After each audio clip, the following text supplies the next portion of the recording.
Hey everyone, it is Legacy Doors and More. We finally have our video of the basement remodel we did towards the end of 2025, beginning 2026. We did a lot in this little basement remodel as well as a lot of add-ons. This is what it looked like to start. I mean, there was really not much to it. A lot of people don't realize that the smaller the basement, it actually can pose some more challenges. A lot more busy of a space, more plumbing, more electrical, more structural, compacted into a small space. So there was a lot of walls that were pretty difficult. We started with this shed build for this client. We built them a tank of a shed, built it very nice, and established a relationship with the client, both showing them what we offer as well as kind of learning how that client works. We started with an initial blueprint. Of course, that was subject to change a little bit. Gave them some variety, how they want the shower, etc. Even did a cost breakdown of the actual remodel, which I know most contractors do not do. Which I'll go into detail of that cost breakdown a little bit later. To start with the initial framing, especially this bathroom slash laundry room transition wall, you can see how much was in this wall. We had two options. Either A, we pull all of it out, do our framing, and restart from scratch. This would have added several thousand in plumbing, electrical, ductwork, etc. Or we build the wall around it, which is a lot more framing, but not nearly as much as that plumbing, etc. Even the ceiling just has so many lines that some of them we could bury. We could have done a drop down ceiling and dropped it down a full foot to fully cover the pipes, but being that's an old school basement, it's already a pretty low ceiling. We opted that some of the pipes, the main pipes, are going to pop through, but at least we have a higher ceiling. And ultimately, we blended it in very well, I believe. We did a lot of extra steps in this remodel. It's such a small space. It's going to have a bathroom, a living room, a bedroom, as well as living space above it. We did a lot of soundproofing steps. We did soundboard. We did rock wool insulation.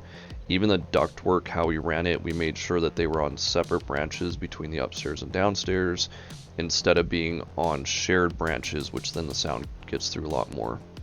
We did a nice epoxy floor in here. Our discussion with the client was that laminate floor on concrete takes a ton of prep work to get perfectly level because it has to be installed ideally on a perfectly level floor. We talked about doing this epoxy floor, which was a little bit cheaper, and it was something that was good at kind of compensating for subtle differences in concrete. It's not like laminate floor where it's going to creak and bow and pop and stuff. And ultimately, we think it turned out beautiful. We discussed doing a light gray with some marble veins through it, some bronze, gold, silver, and diamond dust through it. I think it turned out killer. It's seamless. It's 1,000% waterproof. It's not like there's joints that are going to wear out over time. We've gotten tons of compliments on this floor.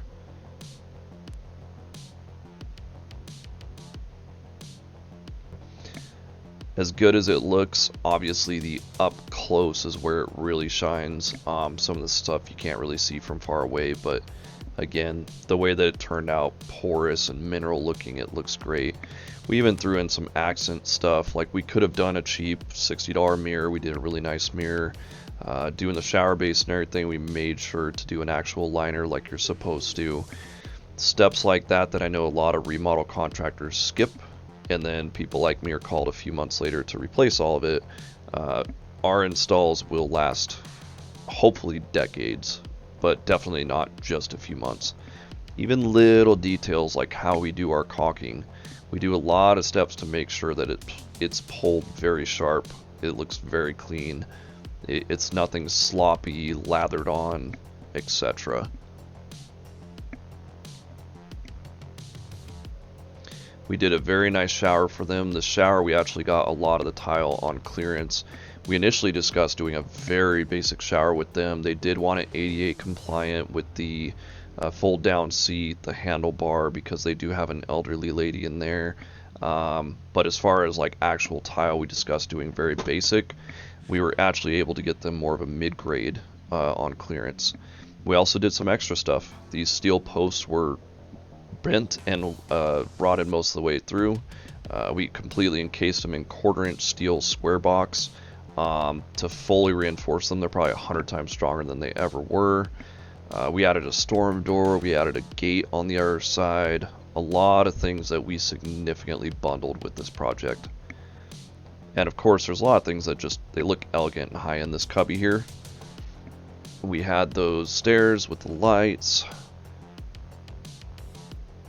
Even that kind of conduit under the stairway to both block the electrical under those lights, but also make it easily accessible.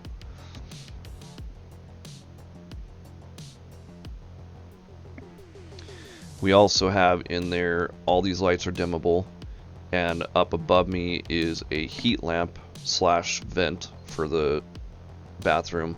I'm 6 foot. That shower head sits at about 7'3". Plenty of room for most people. And again, you can see the pipe. We didn't want to drop down the whole ceiling because that one pipe, but we made it blend in pretty good for what it was. Plenty of outlets in every room. We really can't stand where there's like one outlet per wall max, especially because a lot of times that's blocked by a bed, etc.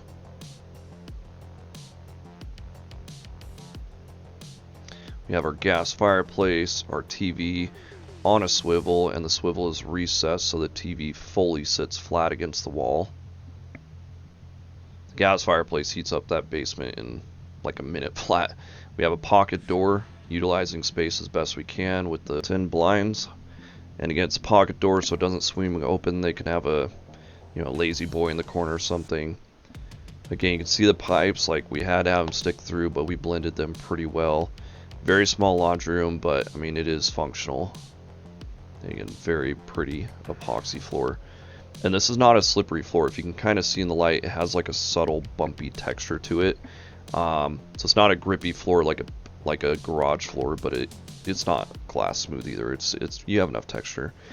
Now the cost breakdown that we did on the left column, you can see what we initially thought it was going to be.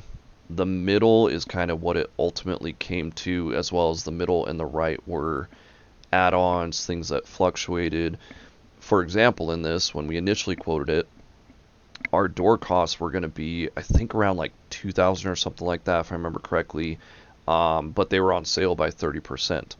Now, the client didn't pull the trigger for, I think, about 6 weeks after that initial estimate. So by the time they did, that door sale was gone, and now we were paying full price. And I can't remember what it was. I think it was like $2,600 or so. Some other examples, paints, when we initially quoted them, were full price, and then by the time they did pull the trigger, they were on a discount as well, so those actually came in lower.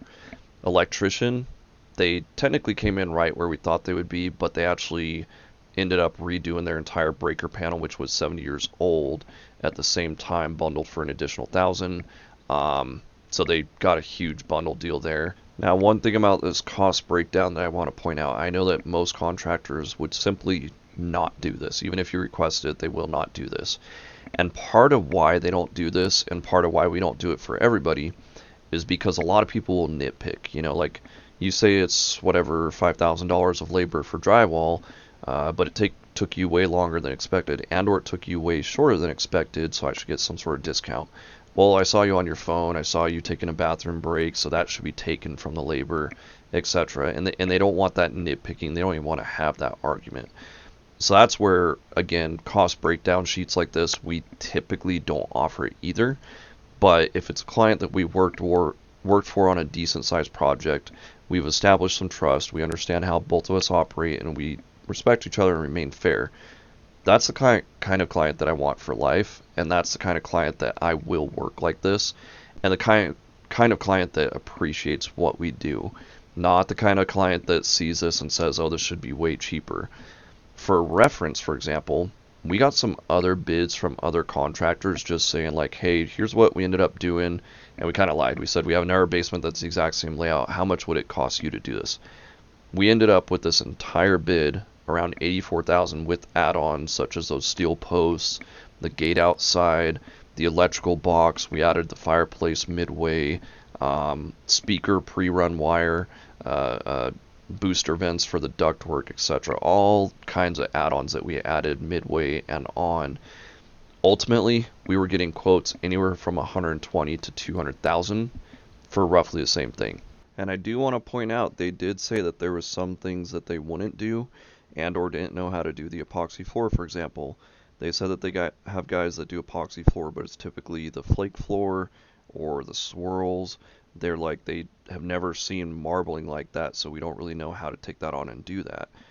Now, part of how Legacy is built different, typically we aren't subbing the drywall, the paint, the metal fab, the framing, etc. We do most of that in-house. The other trades like electrical, plumbing, and the gas line for the fireplace, those we did have to sub out because as a B100 general contractor, I'm not licensed to do that. But everything else we did in-house. That's part of where we were able to bundle it so much, give them the most bang for their buck. And also, I believe that we took a lot of time to do this very nicely. I showed you how we pulled that caulking. I know that most other contractors, they're in the mindset of charge way more, slap it together, move on, call it good enough. I've actually hired some employees that do that too. They say that they're very experienced, and I find out that they're very experienced for track builders specials. Thanks for watching, and if you wouldn't mind, please like, subscribe, follow, comment, all that fun stuff. We really appreciate it. We really try and take care of our clients. And of course, if you yourself are interested in hiring us, we mostly serve northern Utah. We'll do anything from new construction, remodels, etc., all the way down to little handyman jobs. We are a network of over 200 fully licensed and insured contractors. And as a contractor myself, I do not sub to just somebody on Google. These are people that I trust with my reputation. I've worked with them for years. Check out our website, legacydoorsandmore.com, and I hope you all have a great day.